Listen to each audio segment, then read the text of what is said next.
Welcome everybody to another episode of Got This in Black. My name is Chukwunwike. Just want to thank you for coming back again. Make sure you like, comment, subscribe to our YouTube channel, Spotify, Apple Podcasts. Check us out on TikTok. Check us out on Instagram, all at Got This in Black. And today we are bringing you another episode. So as you see to my left, we have a special guest, and to my lefter, we have the better half of this podcast, Dima. Hi, everyone. I would love to introduce our special guest because she's actually a friend of mine. Her name is Adrienne. She's a visual artist hailing from the Midwest whose work features the topics of race, emotional and mental health, family ties, and class. She's been commissioned by the Smithsonian Anacostia Community Museum Sundance Film Festival. Like, that's big time. Yeah. And PepsiCo. So she's a big deal. Get into her, get into the fit. Yes. We're going to have some conversations today about, her work and how basically, and it really impacts some of the work that we talk about with designers and, who they work with, who they partner with. So we're excited to get into the conversation today. Yes. But before we get into the conversation, let's get into what we have on. So Adrienne, you can start. Tell us a little about your outfit. All right, sweet. I decided to wear a vintage Coogee sweater today. Tough. Just an ode to Black culture. Yes. And I put on the Pierre Moss. I have the orange and gray joints. I think these are, I don't know, experiment 2 or 3. No, it's not 3. 4. Oh, these are the 4s? Yeah, experiment. Boom. 4. Experiment 4s. And yeah, I just got these pants. I got them from Macy's, so they were on sale. That's how I'm rocking it. Okay. And Dima, what about you? What is of note today that I'm wearing? Well, this top is actually part of this really cool set from Fry London, which is Black owned. Marianne Desengi is the designer. She did a collab with Revolve. And so the whole outfit, which I just decided to do my own interpretation, is like there's the tube top, there's the skirt, and then it has these really cool sleeves. So that's why I'm wearing Black owned. These shoes are J-Lo. Okay. Make shoes, y'all. They were a cool, fun pop of color. That's a good pop of color right there. That's what I got on. And I will say that I'm doing a little bit of like an oversized look. Shout out to Kalana Barfield. Okay. A little bit of foreshadowing for the episode there. It's funny because the way you have the string of the pump wrapped around your ankle flashes me back, because like in PG County and like I think it was by middle school, we used to do that to our jeans. We used to put rubber bands about our jeans. So if you're from PG County, you remember that phase. I remember that era. Everybody was. Remember that era. Oh my gosh. Boy, rubber bands galore. Me, I have on a cardigan from Zella Famani. That's a Black owned brand out of DC. This joint I've been holding this in a tuck. I think I bought this like a year ago. I've been waiting to wear this on the pod. I've been wanting to buy it. And then I got on my chieftaincy hat. Shout out to my able people out there. If you know, you know. Sheen, don't bite this off. You cannot pay homage to this. Any using of this is definitely cultural appropriation, excuse me. So yeah, that's it. A little white turtleneck. Yeah, I like I don't know what it's called, but I like this Zella. Zella's like mohair. Yeah. That's what Adrienne said. Yeah, but like it's giving mohair. Yeah, it's giving a little mohair, but yeah, I love nice. it. So yeah, that's what I got on, and let's get into the topic for today. Yeah, so I'm gonna kick us off. I'm gonna take us back to episode 1 of Got This in Black. If you haven't listened to or shout out to our day 1 listeners. Episode 1, go ahead and just hop on YouTube, hop on Spotify, whatever you want to hop on, and go listen to it so you can just hear what we were talking about.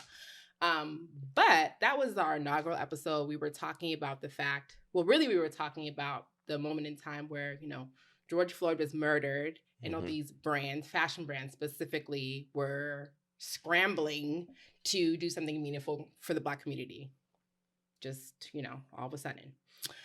And so during the episode, we talked about a couple of brands, and we want to kind of just go back, have a conversation about whether progress has been made, whether the commitments that were made at that time have, we see them come to fruition, whether there's still work to do. Of course, there's always still work to do. Always. So we're going to start with Target. So if you guys remember, when we first talked about Target, and this was back in 2021, they had made a commitment to the Black community. And it really, we decided to talk about it because we were talking about Aurora James and 15% in her organization, which has grown and flourished since, and how she had approached Target. James. Yes, shout out Aurora James. She had approached Target and said, hey, like, if you guys want to make some meaningful change, like, partner with me and my organization. And they declined and decided to do their own thing. And so at the time, we were talking about the fact that, like, they had made a commitment. They said they would commit to spending $2 billion with Black-owned businesses by 2025. And at the time, we were kind of roasting like that commitment, because we were like, okay, we were looking at like how much Target like brings in, and like, how much money they bring in, and just comparing it to that, and be like, this is not super meaningful. And like, we're talking about 4 years here at that time, and it just didn't seem like a big commitment. And then we also just, we're a little bit nervous about the fact we're like, who are they bringing to the table, who's outside and who's not as, sometimes when you work for the business, even if you're Black, like you're not going to be as comfortable shaking things up. Mm-hmm. And so we're questioning that. Since then, they've done a couple of other things. So June of 2021, they said, okay, like, we'll invest 5% of our annual media budget with Black-owned media starting in 2022. So they made that commitment. They launched Bet on Black, which is an entrepreneurship show, competition, I should say, on Revolt TV, which Revolt TV, okay, that commitment of partnering with Black-owned media. Revolt TV is owned by Sean Combs. Makes sense. Of course, all the hosts of the show are Black. All the competitors are Black. If they win, they get, I think it's like 500. Don't quote me on this, y'all. Let me check it amount right. It was $500,000 in funding for the startups. That's good money. That's not bad. Yeah, that's great. And then since then, if y'all have been, paying attention to Target, specifically, I would say during Black History Month, but they've done a lot of partnerships with, Black designers. So Sammy B, Kalana Barfield, Christopher John Rogers, all this stuff, which we'll get into a little bit later. So they've done some things. And so now it's time to ask the question, like, has what they've done been significant enough? Where are the growth areas for Target, which I feel like, could be a blueprint for other bigger retailers. Mm-hmm. Like, what needs to happen? Is this really benefiting, Black creatives in a meaningful way? So yeah, let's get into it. I was really interested to hear Adrienne's take on this. As a visual artist, she's a lot of experience being commissioned by kind of, these large companies and working with them to kind of showcase her artistic talents. And of course, I'm sure she can attest the fact that, like, sometimes it's like a little bit of tokenism that happens there, where it's like, okay, you're the Black creative. So just interested to kind of hear, Adrienne, like, what is your take? Like, is there still work to do? I think my take on like corporations and big companies working with Black artists is the biggest part of that is going to be the care part of it, mm-hmm. right? Like, you are reaching out to artists or designers, you're asking them for their labor, their work. Obviously, everything is working on a deadline, but putting a level of care and humanity to it, to where it's not an exchange, I think is very important in these collaborations, or, moments where artists should just be grateful. Like, I don't think that artists should be grateful if you are reaching out to Black artists and Black designers. We've been doing the work. So you showing up, either you want to work with us or you don't. Like, let's take that in. Right. But I think a lot of these collaborations are more transactional than they are actually to prepare or even connect creators with more opportunities.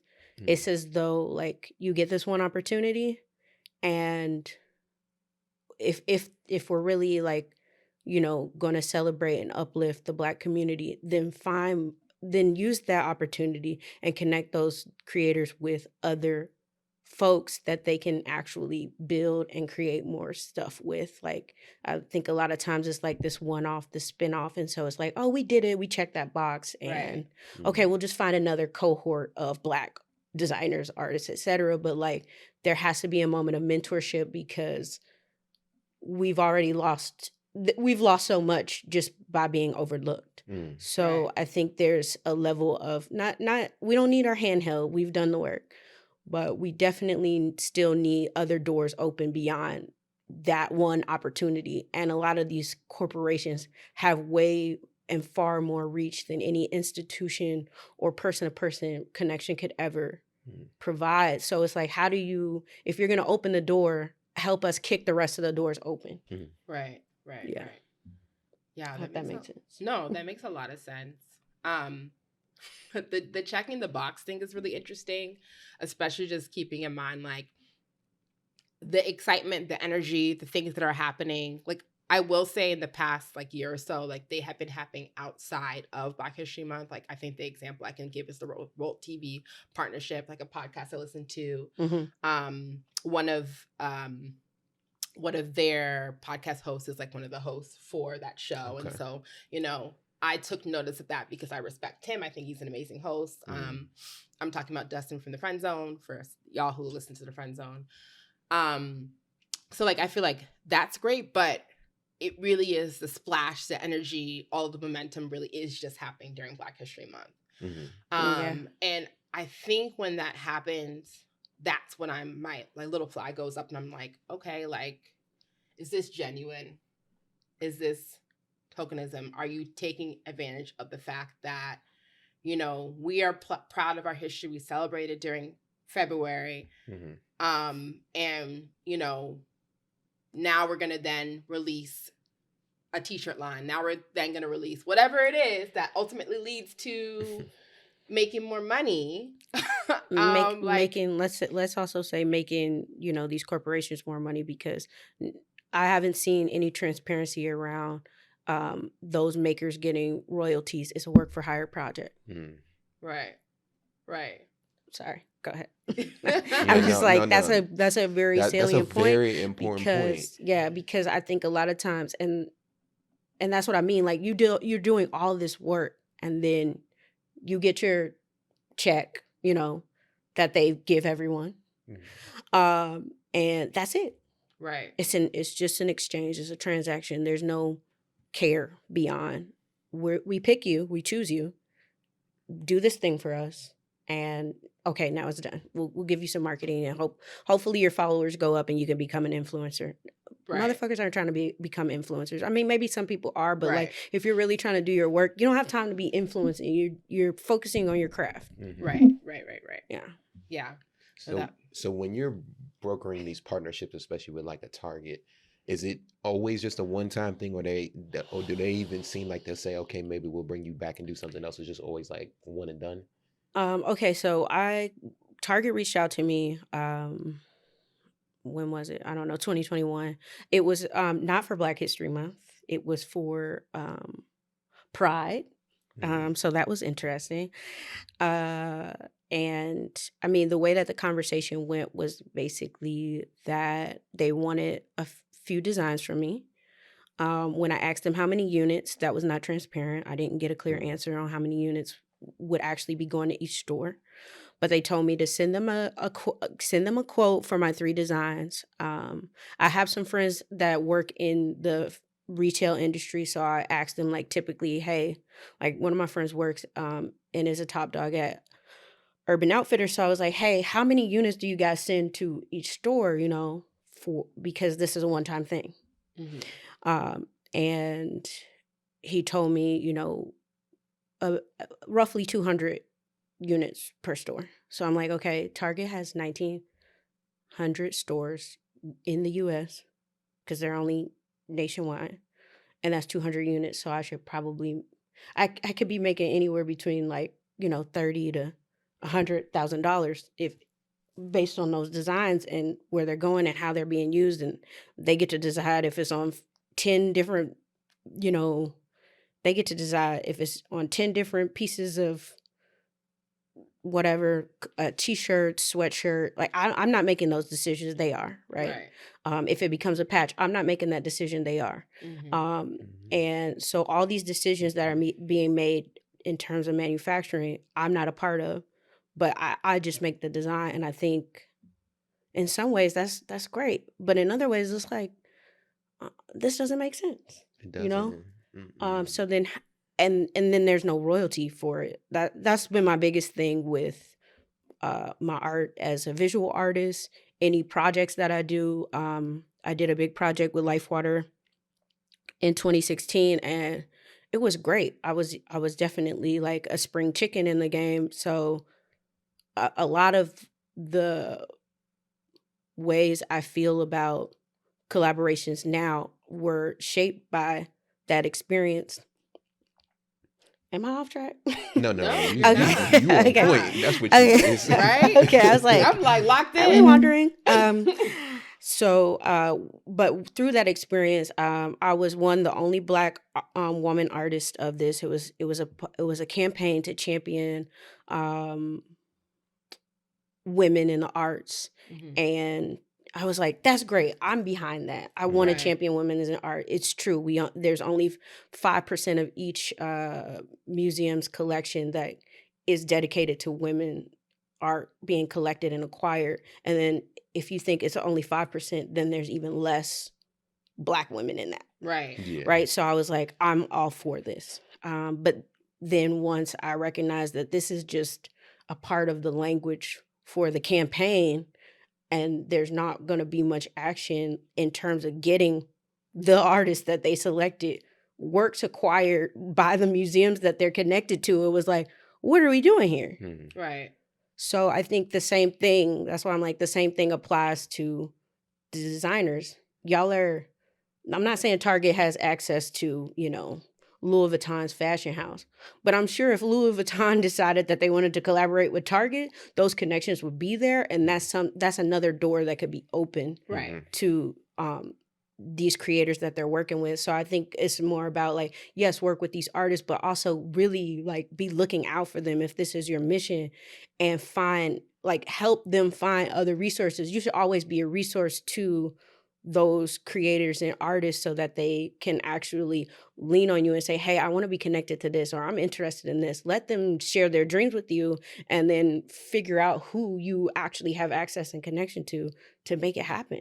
Like, wouldn't that be more of a celebration versus you have this moment and then at the end of it, it might be radio silence. That could be a reality for a lot of artists that experience these collaborations. Right. There's no like next steps. Even if you have your own path towards it, it's really, at the end of the day, you just have to get back in.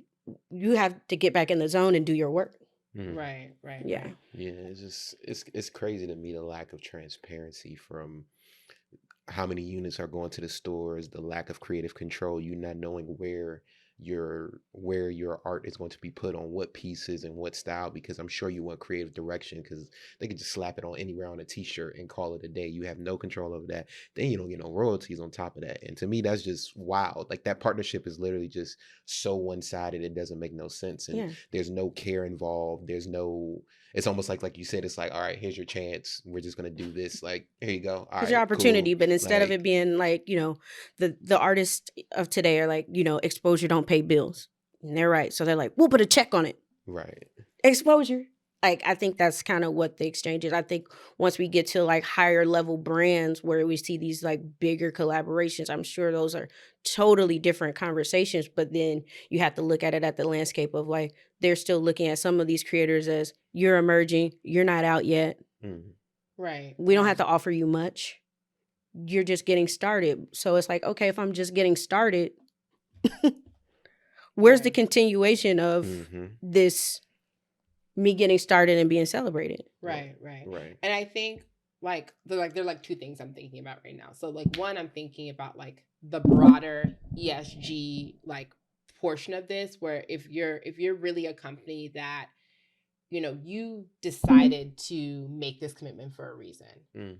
And it's like, beyond the commitment on paper, it actually needs to make, like, every element, every portion of the deal, the collaboration needs to be aligned with that larger commitment. Like, you should be measuring yourself against that throughout the whole process. Like, am I brokering fair deals with, you know, the talent that I'm working with? You know, am I connecting folks to resources? Like, I really do think that, like, people just slap ESGN on something and they think that that's just fine and that's okay. And it's like, no, if you really look at this, if you're really leveling the playing field, and that goes to my other point, which is like, you know, I'd love, Adrienne, if you could talk a little bit about, like, what do young artists, what do young designers need to know, or what resources are out them for them to advocate and be able to broker better deals for themselves? I mean, this is a very interesting question. What I normally do with collaborations is I try to research who each company has collaborated with before, reach out to them, ask about what their experience is, and see, like, what was your experience? How did you like working with them? What are some things that I need to look out for? Right. So I just, whether they respond or not, I still reach out. Another thing is, I think that artists need to be more okay with speaking on numbers, or just people in general. Talk about the numbers, because, I mean, for me, my practice is, if I make 10 G's on something, I'm asking for 15 or more the next time around, or whatever. However the numbers are, my price is going up. I'm going to ask for more. But nobody knows what the baseline is. And that's kind of like what my rub was with the process with Target. So, like, when they hit me up, I asked them questions like, you know, how many units are going? We don't know. When do the designs need to be in the next 2 or 3 weeks? I was like, okay. So I'm being rushed to make designs. I don't like rushing to make designs. It's when you rush and are making work, I feel like you end up looking at the work and you're like, damn, I could have, if I had more time, I could have really made this what I wanted it to be. So then, like, in my experience, that crushes my dream a little bit. And I think with just asking those questions and then being like, okay, here's my number, and them getting back to me and be like, no, that's too high. I was like, wait a minute. Like, how is it too high? You know, because I'm like, let's have a conversation. But it was like, this is a speeding train right now. Your number's too high. We're good. Goodbye. Like, I haven't, you know, and it's radio silence. So then it's like, y'all don't even, you cared enough for me to be, to fit the box of Black, gay, queer woman for Pride. But then when it came down to talking about the numbers, or even coming back to educate me or explain why my number was too high, you didn't have time for that. So it's like, I don't want to work with someone like that. And I never want to work with them. They can never come back to me and say, hey, let's do this over. Or I'm good, because that first interaction lets me know that this is totally transactional. I'm sure that for, you know, higher profile artists and creators, it's a different ball game. You know, maybe they're running out the red carpet. I don't know those experiences because I'm not there. But, you know, I think in some ways we have to demand what it is that we want from these folks, and be okay with that, and also be okay with being like, this ain't for me either. You know, being okay with letting it go. And that's something that I'm still learning to be like, nah, we need to say no. It's okay. Something better will come, or you can spend that time and like make better work for yourself at the studio. Like, it's not a thing where I'm having FOMO because I didn't do it. Like, I'm really happy that I didn't participate in Target's Pride collaboration, because I've heard from other folks in the queer community that have worked with them that it was just like a lack of care, you know. And then for the consumer, let's talk about the consumer's perspective. They just feel like it's patronizing. So then it's like, you're trying to make this collaboration, but your lack of care within it shows up in the work, and the consumer feels it. So it's like, it's not really a win in that regard. And I think the same thing happens with their Black History Month. Like, I look online at their collections. When it's a higher name artist and it's a higher name Black artist, oh my gosh, it's through the roof and it's sold out. But when it's these little emerging artists, like, have you heard anything about them? Mm-mm. Do we know who they are? Have they highlighted them? I don't see anything on any of their channels for it. But then at the same time, it's like, okay, now most of that stuff is on sale, So then, okay, we're in March now. Everything from Black History Month is on sale because it in so many ways it's like not contemporary anymore. It's already in the past. So then it's like, okay, how can these artists build brands or create work that is lasting? Why can't they have more than the month for it to fly? Right. It's like a 3-month span or 1 month. And so it's just kind of, I don't appreciate the exchange of the collaborations, whether the intention is for good or not. The exchange and the extraction of it is, I think, a bigger issue for me. Right. Yeah, and the intention doesn't really matter if it doesn't feel like with care, because it tells you that there wasn't much strong in intention. It just, again, the intention was to check the box. The intention was to just try to look a certain way. They didn't actually care and want to dive into the community, the culture, understand what's going on, and try to say, okay, how do we work and how do we pivot? And that's the problem with a lot of these bigger brands. They have such a large bottom line that they can just have a lack of tact and a lack of care when they're dealing with certain communities, because at the end of the day, they feel like their bottom line is not going to be really impacted. So it's unfortunate that this type of stuff is happening, but that's kind of the reality of it. So just beware as an artist to make sure when you're dealing with these bigger brands to have your non-negotiables and don't budge on them. Don't settle for less. Like, don't think any opportunity is so big that you can just kind of let things go, because what you're doing is, every time you're working with a bigger brand and they reach out to artists from a community, let's say the Black community, every time you take less, you're setting the bar lower and lower for the next person behind you. You need to be increasing the bar. You need to be opening the door so that more people can come through. So stop accepting less, because you're not understanding that it's not only hurting you, it's hurting the Black artists that are coming behind you trying to get the same bag and the same check. Because all these big companies talk, oh, hey, Black History Month, what did you give, the art? And they'll say, oh, we just did this, this, and this. And they're all going to do the same thing, versus like, no, they came in, they said they wanted royalties, they wanted creative control, stuff like that. And now they know, oh, okay, well, we got to be prepared for that conversation. We have to be open to the discussions about how many units or SKUs are going to what locations. And there's no way that they wanted you to finish this design in 2 to 3 weeks and didn't know how many SKUs was going to every single location, how many pieces and stuff like that. Like, Target is too much of a logistical company for that not to happen. So it's just BS at the end of the day. It totally was. And I think the irony of it was that they told me that if I lowballed myself, they would make sure that I didn't lowball myself. So it was like, don't lowball yourself because we got you, but you went too far. And it's like, well, what did you think? You're Target. You're a multi-million-dollar company. Right. I've been in this game before. I know how much I could at least be expecting from y'all. Right. Okay. So I'm not new to this. Mm-hmm. And because I'm not new to this, I'm going to ask for what the hell I want. Like, I'm not going to, and you asked for 3 designs. So I gave you a price per design. So it wasn't even a thing where, I know I wasn't asking for too much, so let's just start with that. But I also understand that even though they said don't lowball yourself, they really expected me to be like, yeah, I'll take $5,000 for this. No, I'm not.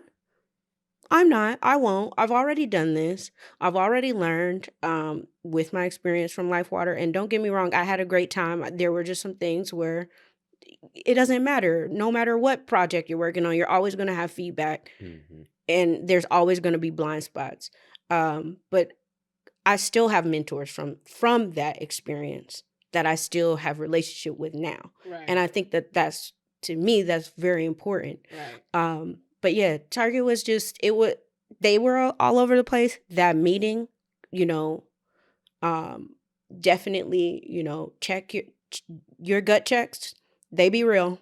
And that meeting, when I left and I said, well, I have more questions than I do answers, let me know That's never good. that Woo! this isn't going to work. Right. Also, if you're not giving me royalties, I'm bumping my price up because I'm only getting one check. Right. Exactly. You want to You're talk on- about bringing the price down, talk about Right. some royalties. Right. Exactly. And when I asked them, I said, hey, so on these, will I get a percentage? They're like, no, it's only going to be for 3 months. That's fine that it's only going to be for 3 months. It's a lot. It seems like I got a lot of units left over with everything that's on sale. So I still could have been making money. Mhm. Right. Chuck, what you said earlier reminds me of what La Roche said. He did an interview and he was talking about how when he was coming up, he's from Chicago, right? Yeah. When he was coming up, it was him, there was a makeup artist, and he was starting as a stylist, and they were both like working on the same projects. And so like, they would see each other at shoots, yada yada. They were kind of friends or whatever. And La Roche, every single time he would go to a shoot, he would raise his price. He'd be like, all right, this is the new price. Yeah. Old girl, she would keep her price the same. And so one point in time, he was like not seeing her at shoots anymore. He was like, what's going on? And so like hit her up, and she was just like, yeah, I moved back in with my parents. Like, basically people were just calling me up for like the cheap projects. Like they were just looking at her like, oh, she's the $75 a pop girl or whatever. Yeah. Because she wasn't demanding, that higher price after each shoot. Like, and La Roche, his perspective was that, after I did that one shoot, I'm now more experienced than I was before. Yep. Exactly. And now I can start demanding more and more. Exactly. And I love that perspective. Especially because within our community, I feel like sometimes we're scared to demand like what we deserve. And I feel like everyone should hear that story and understand that like we shouldn't feel shy about demanding what we're worth. No, Like, because they'll lowball you in a heartbeat. Yeah. Like they really will. And then you'll walk away and you'll be like, so I did all this stuff. Cause to me, like your value doesn't come from the output of what your collaboration is with the company or whoever is the big name. Like your value comes from all the labor that you are doing before that even happens. Right. Like you have to think about it from the perspective of, well, for me, I'm my own show. My partner helps me, but and we do these things together. But at the end of the day, like if she's at capacity, it's me that I'm leaning on. Right. So my admin, that costs. Right. All the design time, that costs. All the edits, that costs. All the Right. communication, that costs. So once you start adding in all of the labor that you do before the output comes and the public knows and all of that, like all of that counts. And if you're not counting it, they won't either.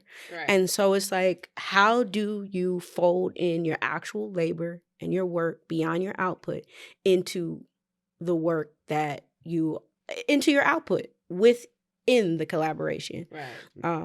Yeah, that kind of reminds me of how they talk about when you take your car to the mechanic and they fix it in like 30 minutes, but you still pay a high amount. And it's like you're not paying that mechanic for the 30 minutes you spend on the car. You're paying that mechanic for all the years that they put in doing enough mechanic work that they got to the point that they could fix your car in 30 minutes. So you're paying for the expertise. Right. So Yes. yeah, so Sure. don't Right. lowball yourself. If you have that expertise, you need to up your price. Right. Yeah. And it's funny when you said Target was like, hey, if you lowball yourself, we'll tell you. And it's like, it reminds me how like when them record companies bring in these young artists and they're like, oh yeah, we'll give you a lawyer.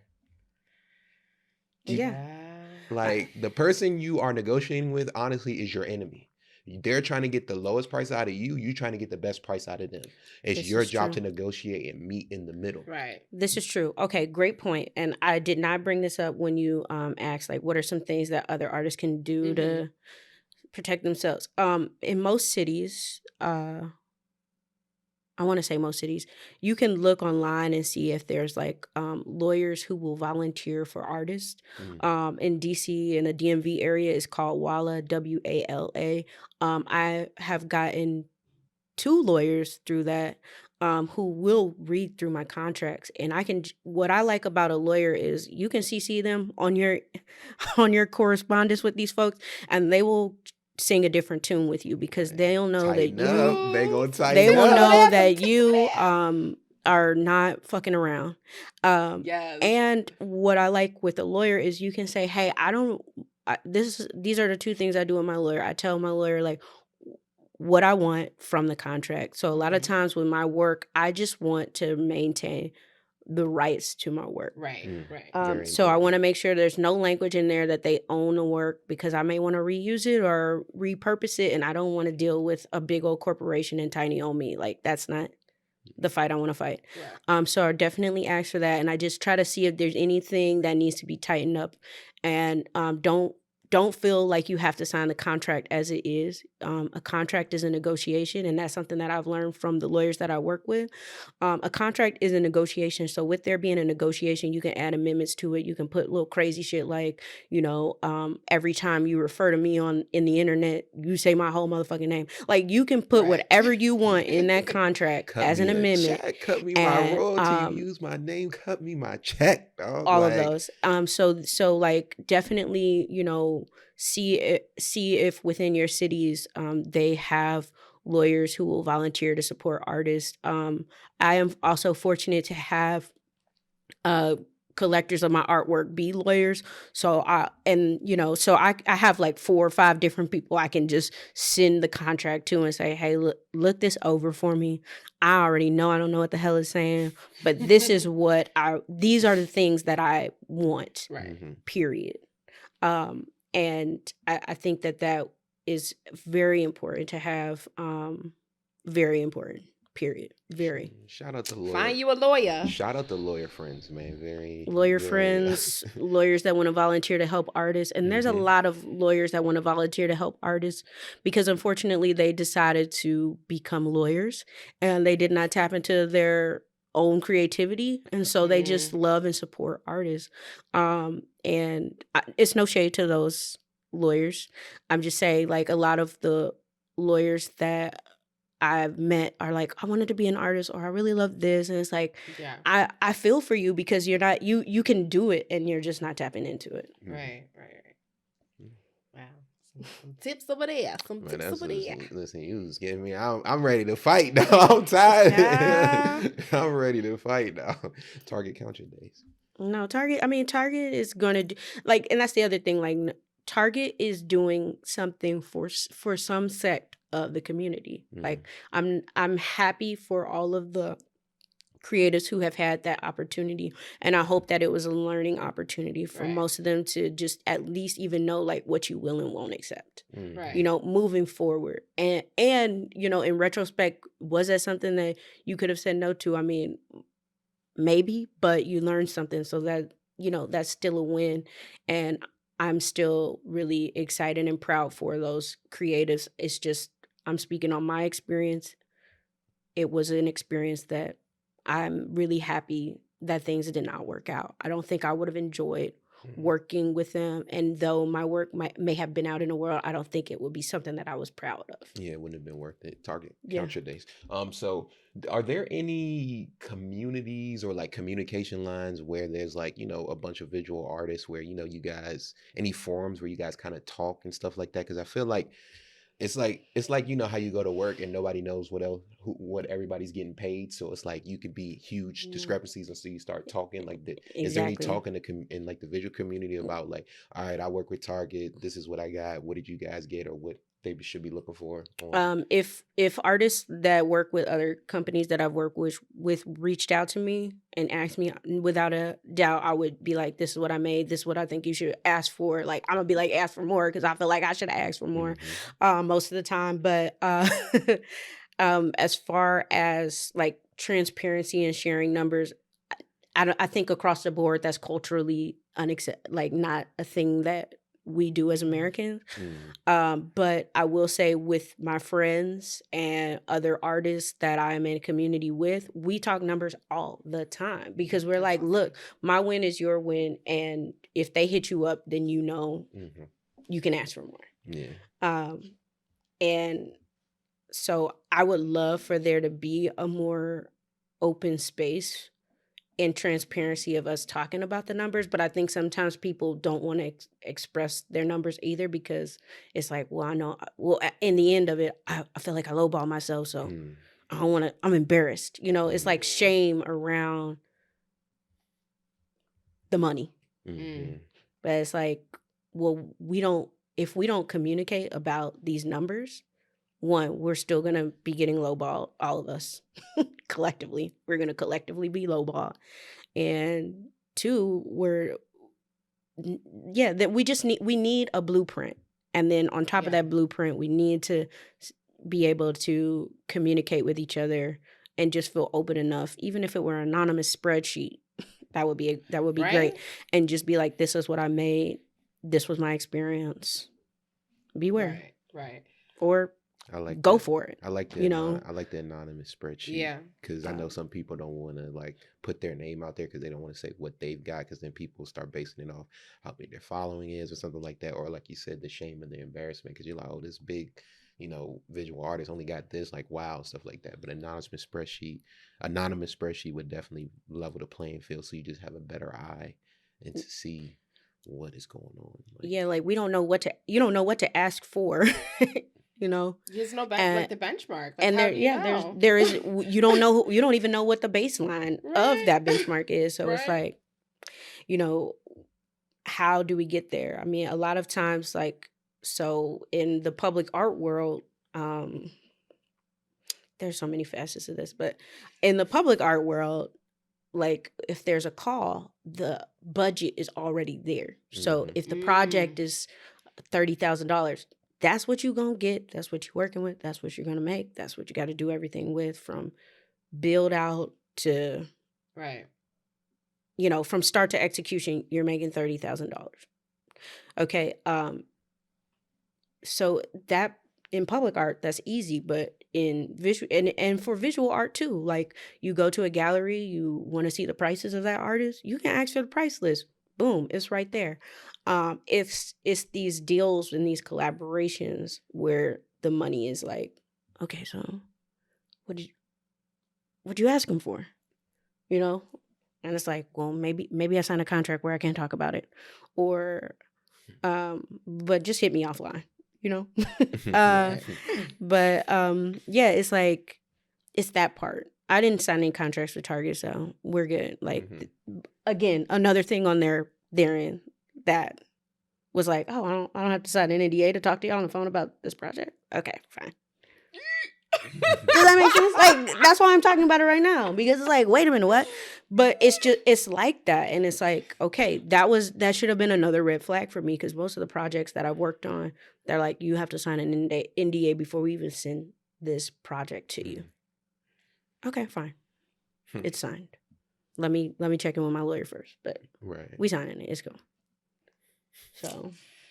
Child, y'all are getting some gems today. Let me just tell you, get some gems today. Contract negotiation 101. Yeah, I'm sorry, this was not supposed to be that, but I mean, I think this is important for the creatives. This is actually perfect. This is perfect. I mean, because this is the other thing about, like, our platform and, like, why we're doing what we're doing. Like, there's so many assets and aspects of this. Like, there's one aspect of just general awareness of, like, Black creatives in all types of spaces and how they're impacting the fashion world and beyond. Like, there's that aspect. It's also access to resources, like just specifically speaking for the fashion industry, and I would say visual arts as well. The barrier to entry is high, and it's expensive. Like, it's not. If you're an artist like that, it's not cheap. Like, those supplies are not cheap. No, they're not.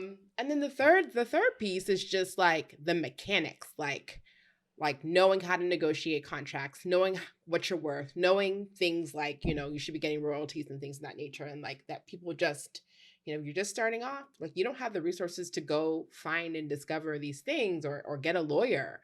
And so I think, having folks on this podcast who can, like, speak to their own personal experience and, like, provide the blueprint that you mentioned of, like, how to get started and how to make sure that you're doing this in a way that you are getting paid what you deserve to be paid is just, it's really important.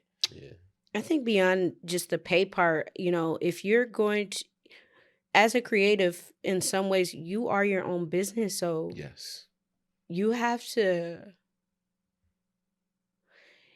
really understand what the hell is going on. And it's very easy to just take opportunities. And I'm not saying like if the opportunity is shit, but you're like, yo, I'm gonna use this for my resume and bump it, like more Right. power to you and go for it, because Right. I've done that too.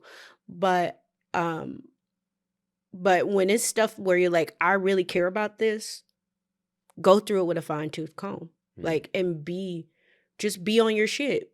Do your due diligence. They hit you up. They want you. You didn't seek them out. And even if you did, if they hit you back, they want you. So, there's a level of confidence that you have to have within that moment. And yeah, be grateful, but don't be grateful to the point that you are compromising your own, you know what I'm saying, integrity and Right. how you operate. Because I think that's very easy to do, especially if it's something that you want. Right. If you're like, yo, I've been waiting for this moment. I want this really bad. Just know, I'm telling you, just know. If you turn something like that down, something way, way better is on the way. Amen. Yeah, amen to that.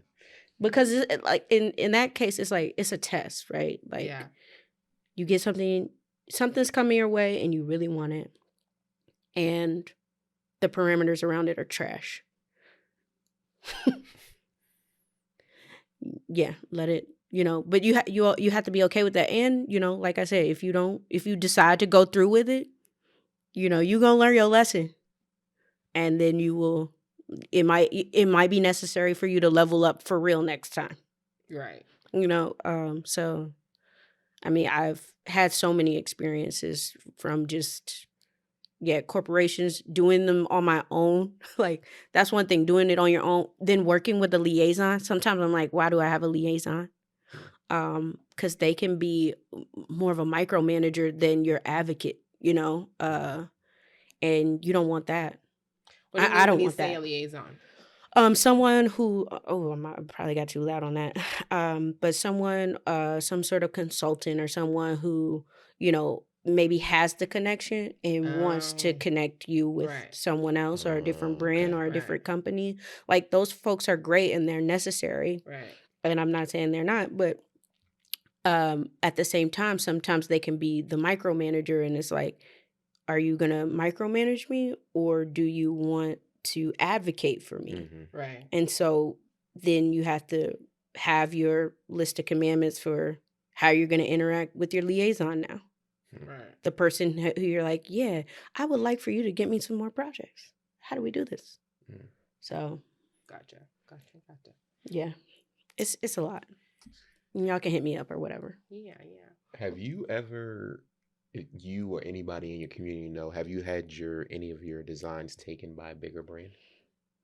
No, but try it.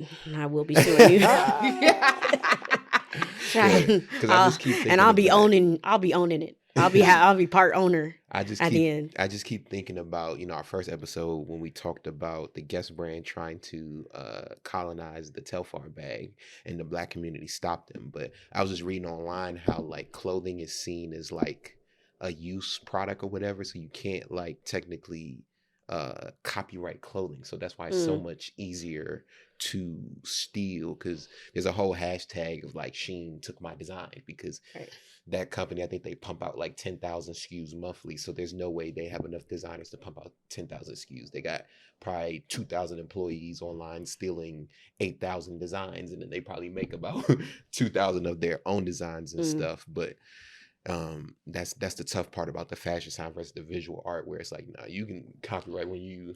Yeah, I mean, like, most of the things that I send out, I always, have my copyright. I put do not use, or what is it? I have some verbiage that basically is like, if you use this without my permission, it's on, because it's right here. Yeah. So I mean, I just make sure I do that with anything that I'm sending to anyone.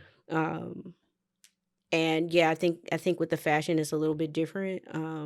And with AI coming into play, the visual arts is going to be different, because You know, ain't nothing but a Google search, and then you give AI a prompt, it will make whatever based off all this data information that it has from the internet. So, um, yeah, I, yeah, fashion is very different. It's very interesting because even this Coogee sweater, like I went into Zara and I was like, Zara making knockoff Coogees now, and you know, I bought one because I was like, why not? But at the same time, I was just like, I have that real deal in my closet, and you know, putting them up to each other, I was like, this just the level of like craftsmanship that goes into a Coogee sweater could never go into Zara because it's fast fashion. Right. So, you know, when I'm at a place now where I'm like looking at fashion and I'm going, you know, what do I want to invest in, because Right. fashion at this point is an investment because everything is made out of plastic. And everything. yeah, I mean, like my partner and I will just play around and say like, so you about to put on a plastic bag? Like it's literally that, you know, it's cute, but then, you know, if it's hot outside, be careful. You know, like you might be, your sweat might not catch it the same. So I'm very right. You just hot, but your sweat just sitting on top of you because it can't soak through your shirt. Like that's not cute.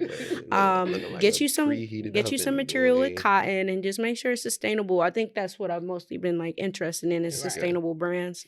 And I'm a thrift shopper, or I'll just save up and get it when it's right. But I need to see at least 98% cotton. Right.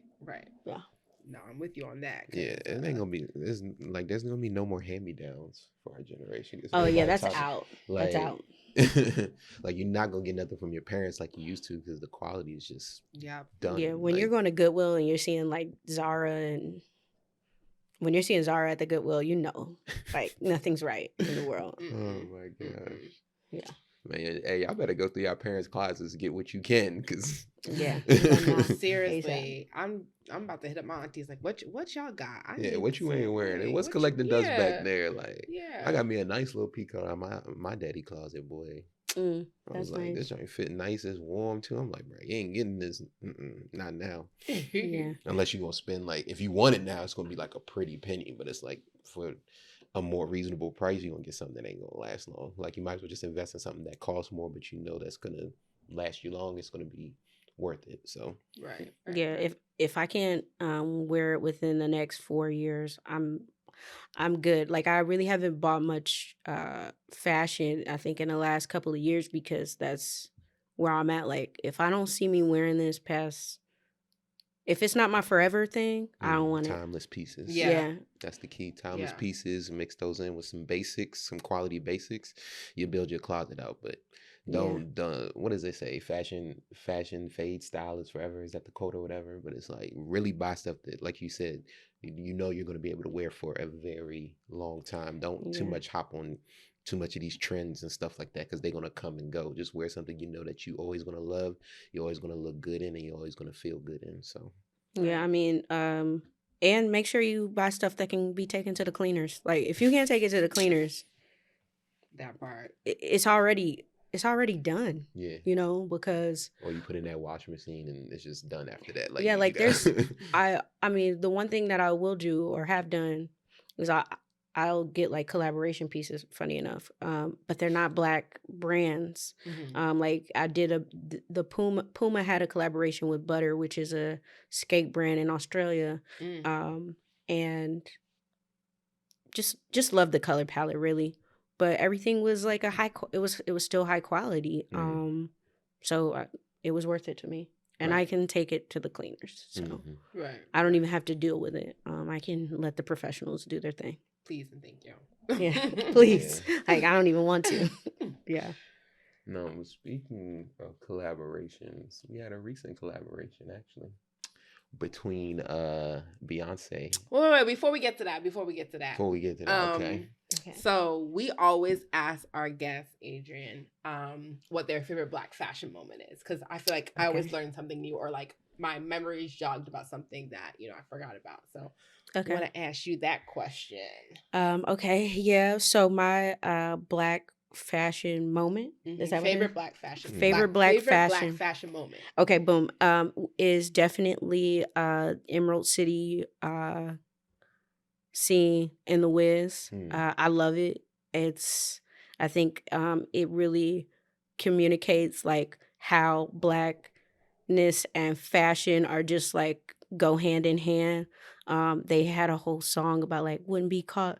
What is it? You gotta be Dead mean in and red. right. Like and then once Mean green went in out of green. once green went out of style, I was like, ugh, don't wear that. Like I really enjoy that. I think I also feel like that's one of the best black fashion moments for me because I feel like I always see it referenced in so many things visually, through music. It's something that continues to come up for me, and I always go, oh yeah, that's the Emerald City scene in the Wiz, you know.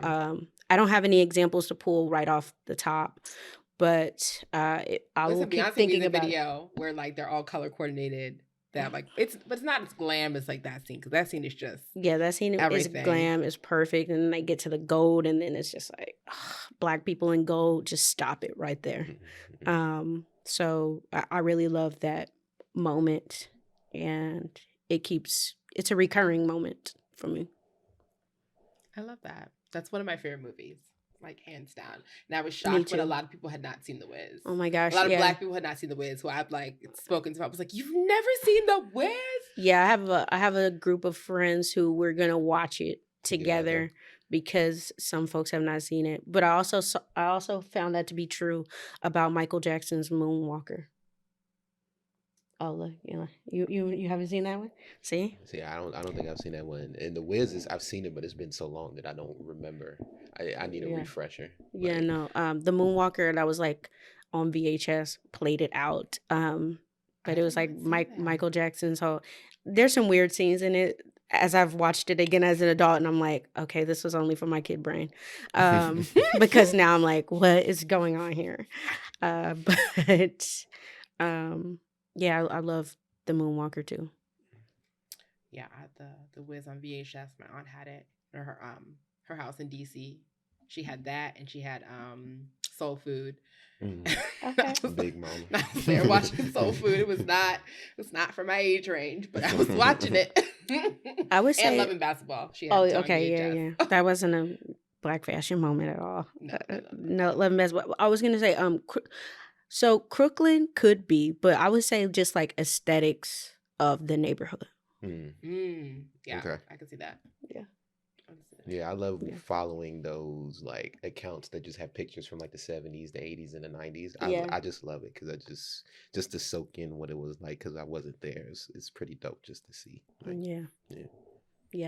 Okay, the Wiz, I like that. Emerald City. All right, so before that, we were talking about Beyonce.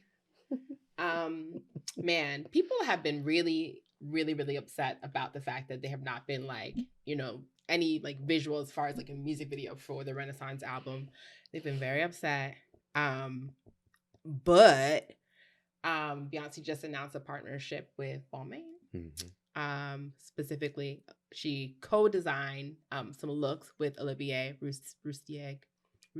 Ooh, I can't do the French, y'all. Roustier? Oh wow. Yeah. And like the whole concept of the designs was for each of her songs in the album there was a look. I love shit like that. Like it gives me very like campy, like theater. Like I love when anything's extra like that. That's why I love couture, because it's just so overboard. Like it's just like none of this is simple. It's just like there was a lot of attention and detail that went into every single look, and I'm really for it. I'm like, okay, Beyonce, and I'm not surprised that she did it with Balmain. Like I feel like she loves Olivier. She's a lot of her looks, she worked with Balmain on, like that she's worn, when she's performing. So no surprise there. But I wanted to ask y'all, one, have you seen the looks, and like what was your take on them? I'll ask that question first. Okay. And see what. So I'm scrolling through now. I can definitely see like the campy stuff because this joint is extra. Oh Okay, my I gosh, need it to look. just yeah. I haven't heard the album either, so there's not like What? I can't Sorry, tell. just Yeah. over here breaking. Neither of you. I've heard the album Okay. on repeat Okay. for months. Okay. Thank you. I don't know I why. think- I don't know why you're surprised. Like I'm not. Hyperventilating I'm, here. I'm I'm not. watching I don't listen to Beyonce's music. That's not. She just don't make music for me. Like that's not out of the ordinary. Okay. Like, I'm watching Swarm right now, and if this goes on the internet, she's coming. So I've only seen one image so far, but I'll take a look on my phone in a minute. I've only seen one image so far, and I think Beyonce had on like a dress with grommets, and I mean it was cute. I think she can kind of like. Tap through. Oh yeah, okay. Maybe these aren't grommets. Are they grommets? Whatever it is, they're super cute. It's a picture she posted on Instagram. If you tap through, you can see. Oh, okay. all the Oh looks. wow. Okay. Those like all the looks. Like This pink feathery, like that's a piece of art. I like it. it's fun. all artwork. It's peacocking. It really is. I think my Ooh. favorite piece just got one look that's just made out of like hair. It's fucking dope. I'm really digging like the different textures within the work, or the pieces, Right. the artwork. I'm digging the textures within, the work overall. Right. One of these dresses is definitely given Cruella DeVille meets who's the evil chick off of Little Mermaid?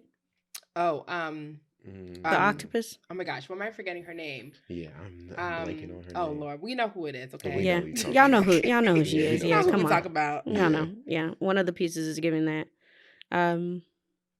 Yeah, these are nice. I mean, but I would never wear any of this, but I would love to see someone in it. So it's nice to See, I don't. see someone in when it. I look at that, I think it's kind of like what Dima said. It's a lot of camp type stuff, which is like over the top, and that's the part of fashion that I feel like people they don't really wear. It's just for like the actual. It's like an art piece. It's like a visual purpose, and it's Mhm. like sometimes I'm a fan of it. Sometimes I'm not, just because I'm more about wearable stuff. Like I want to see stuff I can wear, which is why I don't always watch a lot of fashion shows, because I feel like some fashion shows just be like, this is just for the runway. Like I don't see somebody wearing this on like the day to day. I do like the dress that she had on in this picture.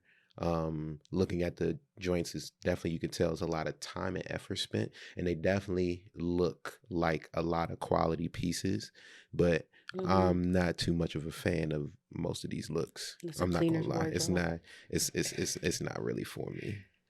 Yeah, that's And fair.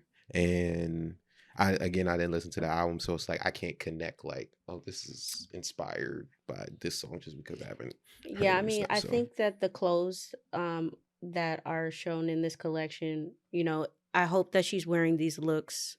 Well, I know she will be wearing these looks at the Renaissance concert, but what I think she do know will? is that there's going to be some people in the building with very she similar said looks, she doesn't think and that I'm she going to have a will. good time. I don't think Mm. I don't think that Oh, she can't really like dance in Right, that. right, Yeah, right. you can. None of these joints you can really move. But in I like that. I know that there's going to be some inspired looks Right. Oh, for sure. on the dance floor. Right. There is going to be people in And the I'm crowd. there. I'm there Right. for it. Right. I'm Are you going please to the concert? appreciate. Yes. Me too. Yes, I am. Me too. I can't. Yes, I am. I did not compromise rent, but You didn't sell somebody your dad your I didn't parents' sell a house? liver, a kidney, or anything of that nature. I did not, y'all. I just got them and was like, we're gonna do this. Okay. So for those of you who have not listened to the album, Chuck, I would like to go down the list and talk about how every look, well, some I feel like are more in line with like the song or whatever. But okay, so I'm gonna start with "I'm That Girl." Apparently, Vogue did a good job of like pulling out like what they felt like the lyrics were, or what I don't know if they thought it was. Which lyrics. look is the "I'm That No, Girl" no, look? no. I guess they interviewed Roustier, and he said these are the lyrics that like basically inspire the look. Gotcha. So from "I'm That Girl," from the top of the morning I shine right through the blinds, touching everything in my plain view, and everything next to me gets lit up too.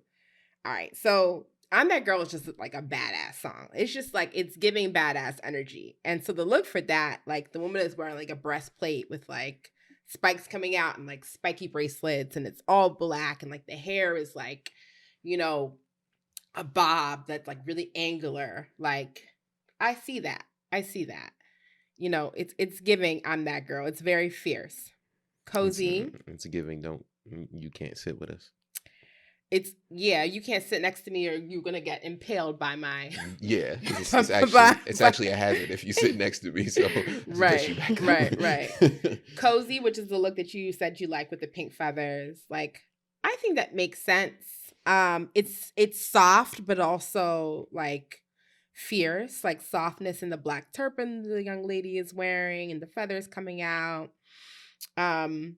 Fireworks, I guess, was the inspiration here. And like, I love the lyrics they pulled. Paint the town red like cinnamon, yellow diamonds, limoncello, glycerin, rainbow gelato in the streets. Also, just the writing for that song, top tier. Energy. Ooh, that was the song of like the summer. This is the dress that is this the one that's Which one is it? This is the one that you said looked like Cruella de Vil situation. Oh, yeah. Energy. Yeah. And that's cool. It truly is. I'm here for that. It's given energy. It's given energy. Break My Soul. That one makes a lot of sense because it's giving like oh my gosh. It's very like Black Vogue. I think this is my favorite look. Black Vogue. That's the like runway, like ballroom. Like, that's definitely what it's evoking there. So like that one makes a lot of sense. Church girl. It's interesting because she's wearing like a fastener, but it also looks like a witch hat at the same time. Yeah. Witchcraft. And I feel like not witchcraft. I feel like that kind of makes sense with the song because it's like, yeah, yes. it makes sense with the song. Like, it's definitely like a critique on religion and like, you know, being good and godlike. Contemporary church is best. Right. Sunday's best. Plastic off the sofa. I think this is one of my favorite looks. Because it's like it's giving baby girl. She's got the bow. The bow is like implemented in the top, the bodice of the dress, and it's hot pink and shiny. Love that one. Virgo's Groove. First of all, one of my favorite songs. Like, I think this is one of my favorite looks. Like the knee, not even knee high, leg high, like boot situation is sick. The gold like plate that's peeking underneath like this like pink, almost Oscar looking visual. I'm a fan of that. Yeah, and it's velvet. Like, yes. Stop. Yes. Pink velvet. Move. Yes, that's nice. Okay, so I would move the fuck out of the way of this outfit with these with the top of the Listen, all right, so when we were talking before, I was joking. I was like, yo, it feels a little demonic. That's the one that I was like, that looks demonic. That shit scares me, dog. I'm sorry. This blue look. But that blue is like very powerful. Yes. And the lyric is when the queen comes through, part like the Red Sea. That's a queen walking in. Like, if this woman walks in with this dress, like, and she got the tattoos and like she's got the piercings, the model. Like, you moving. That's a queen entering the room. I like the way it looks as though she's levitating. Yes. Yeah, like that's sweet. Yes. We don't see her feet. Right. Oh yeah, that's right. The photographer. Yeah. Right. Great choice. Yeah. Right. Yeah. She didn't look like she gonna poke me in the eye. I would totally wear that hat. It's fucking dope. You know, just casually out. Right. Yeah. They were saying homage to Grace Jones. Somebody in the eye with that right. Hat. Get out the way. Get out the way. Thick. This is the one that I feel like is like not. It's like the least on theme for me. Mm-hmm. I like it a lot, but I don't know. Okay. Thick inspired, extremely ballroom couture chandelier design. Okay. So I guess the connection there is ballroom. Is thick like a ballroom that song I feel like has less of ballroom energy to it. but I could be wrong. I haven't listened to the album in a while. Yeah, so I thought that I was buying this. I thought that I was buying a vinyl online, but I ended up buying a CD, and I have a CD player in my car. So when I'm like, trying my best not to text and drive and be hands free, I will just hit the CD button. So I just have her CD in my car as like my default music when the radio's not working and I don't have time to be trying to, be my own DJ and drive at the same time. And it works. I really get into like a moment where I'm like, oh, I'm playing this. Oh, here we go. And then I'm in, it's like a groove that happens. The Beyonce girl. And what I will say about this, and it may be controversial, is that because I bought the CD, I get to hear the interpolation of Khalees's part on Energy. So maybe you should get a CD if you want to hear it. It's really great. I know that she took it out and all the drama around it, but it actually is really good. Damn. I want to hear that. So then I just play Energy like back to back saying la la la la la la. It's great. It's really good, y'all. Damn, y'all. Damn, y'all. Made a big fuss. Right? For the right reasons, but Yeah, also, for the right reasons. let us have some fun. Come on. Yes. All up in your mind. Beyonce CD sales about to go through the roof. Right. I mean, like, get the CD. Yes, I'm here. Like, it was already, pressed. It was, sorry. That's what it is. Child, you might have whatchamacallit, like you probably sell that for some big bucks. That sounds like a collectible item right there. The original version with Khalees. Okay. Yeah, because what's funny is when all the hoopla was happening, I was like, I don't hear it in the song.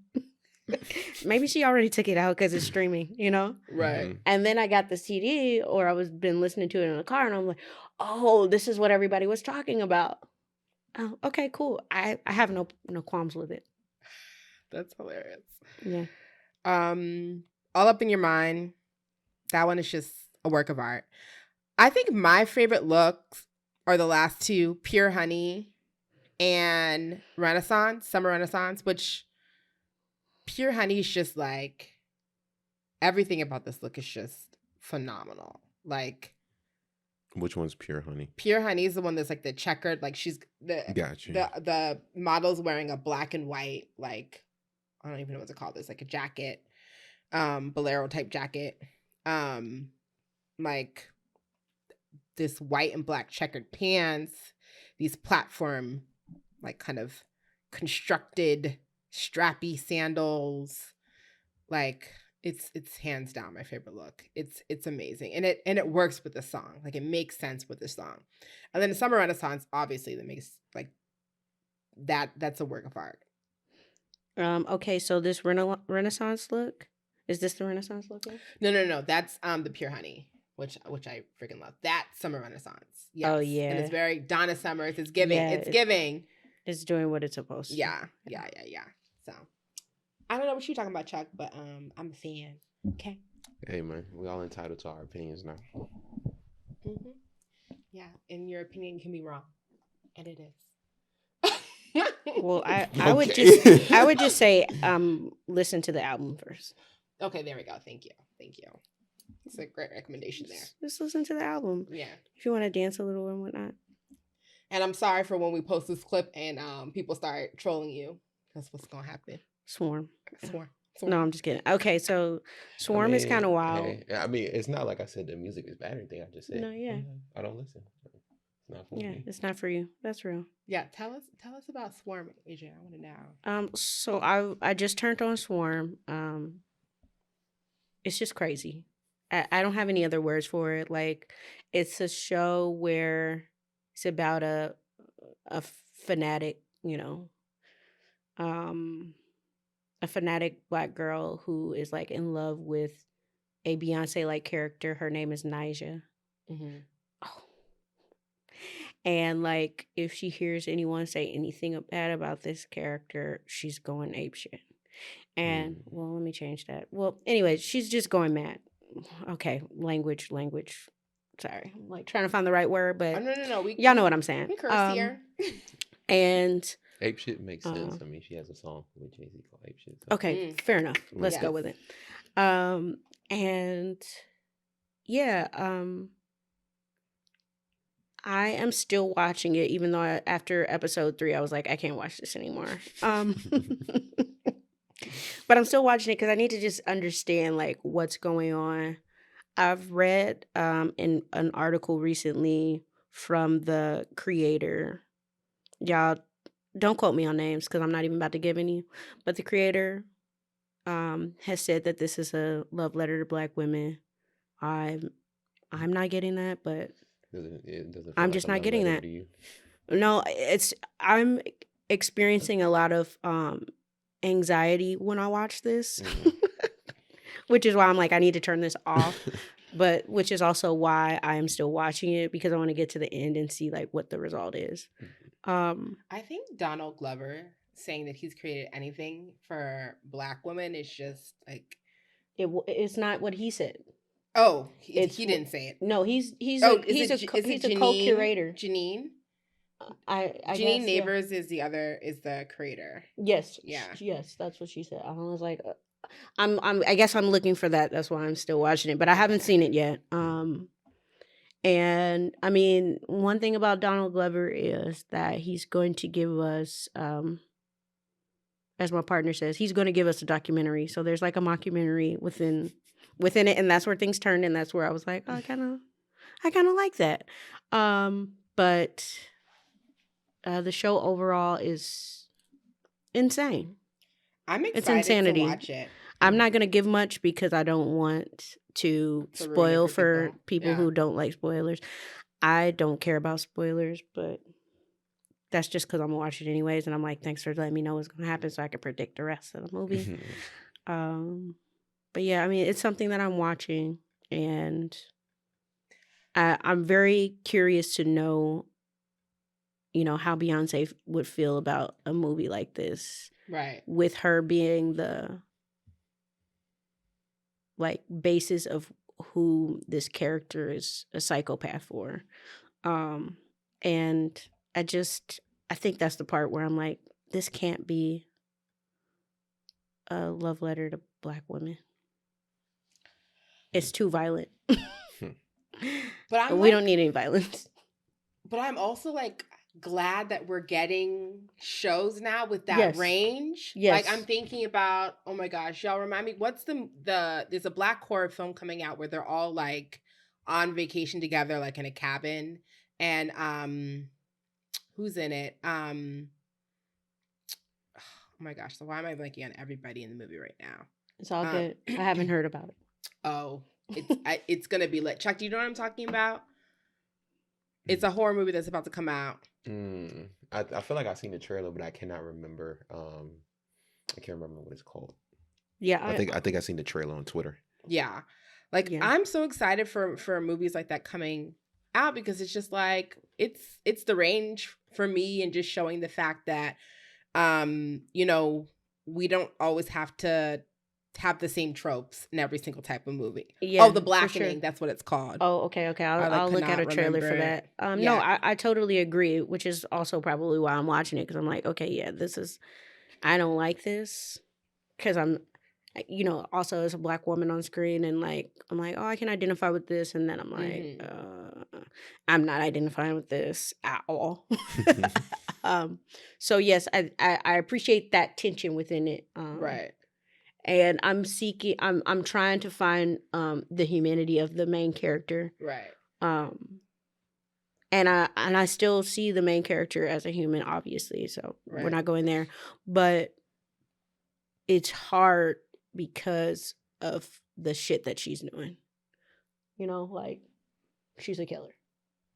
I can't fucking wait to watch it, y'all. Yeah, I can't wait. She's a fucking killer. So like, it's like, I'm what? like thinking about like, but it's crazy. You. Like, is it like You? Have you watched You on Netflix with oh boy? You is wild. Like, that's another show where I was like, I started watching it, and then I had to stop watching it because I couldn't identify with being obsessed with someone to the point that I'm killing people. But yeah, pretty much. Mm-hmm. Oh, pretty much, but different. Yeah. Okay. You know what I'm saying? Okay. It's like okay. Running that parallel. Right. I'm adding it to the list. Yeah, I mean, yeah, you watch it. Let me know what you think. Yeah. I'm still gonna watch it. Right, Like, I'm talking all this shit, but I'm still gonna watch it. I'm gonna see how it ends, and right. have my feels, and then have my op-ed and text message to my friends. Like, this is what I think, and intellectualize it. Right. But yeah, the fashions in it is amazing though.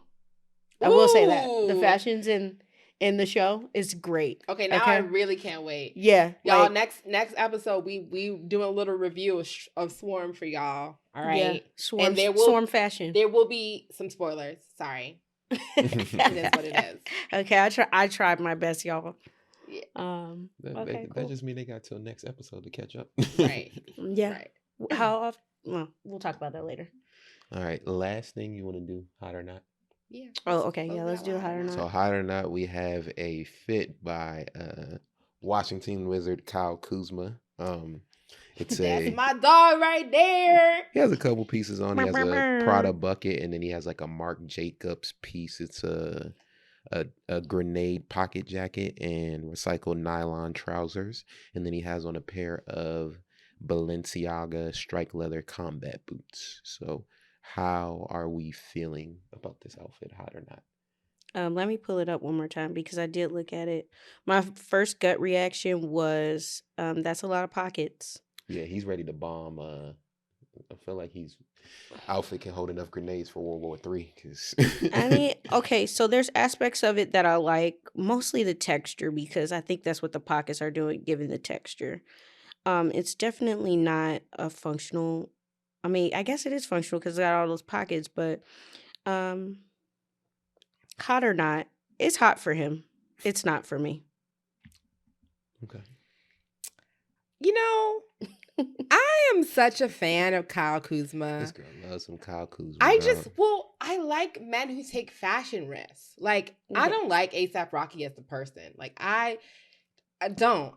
But I love him as a stylish individual. Like, I feel like I like his style, like that he's a point of view with what he puts on his body. Mm-hmm. And I feel the same way about Kyle Kuzma. And so, like, I feel like this look, it's really unique. Like, it's Kyle Kuzma. Not a lot of people could pull it off. Like, I feel like it helps that he's tall and slim. Like, I feel like it falls well on his body because it's just like what his body type is. Mm-hmm. Yeah. So I feel like he pulled it off. Like, he pulled it off. It's hot for him. It's very hot for him. Yeah, I look at it and I just go back and forth. Like, sometimes I'm like, I like it, and then I'm just like, yo, the pockets is just like too much. But the texture, like you said, with the pockets is definitely interesting. It might be a little bit too much, but I think it was put well together. And again, I appreciate it just because Kyle has his own style. Like Indima said, he likes to take fashion risks. So this is one of those ones that I'll give it to him. I'll give him the hot. It was he don't want some stuff where I'm just like, no. Like when he wore that oversized pink sweater, I think it was like a Rick Owens joint, the ones that like literally hang off your hands and come off like 2 feet off your hands. I was just like, no. Mm-mm. I love that he loves to play with texture in his look sometimes. Like, I see him wearing a lot of like textured stuff. Oh, I'm looking at but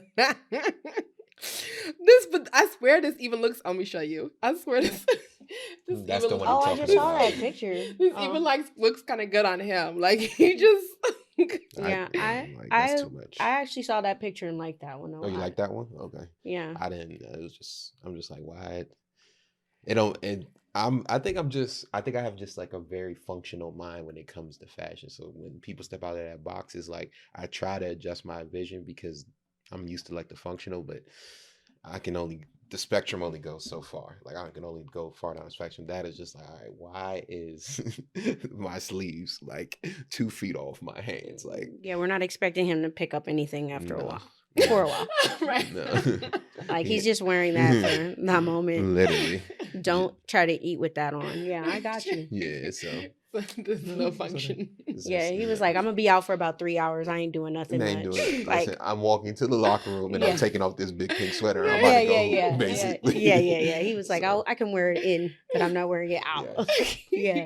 That's good. But thank you, Adrienne, for Yeah, stopping thank you. by. This was a very good episode. It's very informative. It Awesome. I Yeah. appreciate your POV. You gave a lot of insight The fit is dope. I'm loving the Coogee sweater with the Pierre Mosses. I know we Yes. had our episode on Pierre Moss and their whole debacle, but if I see some fly Pierre Moss stuff, I'm still buy that. I'm sorry, joint. I'm I mean, copping. I yeah. would like, you Well, know. I mean, I think it's great for us to, continue to support. I'm not saying support in the way of,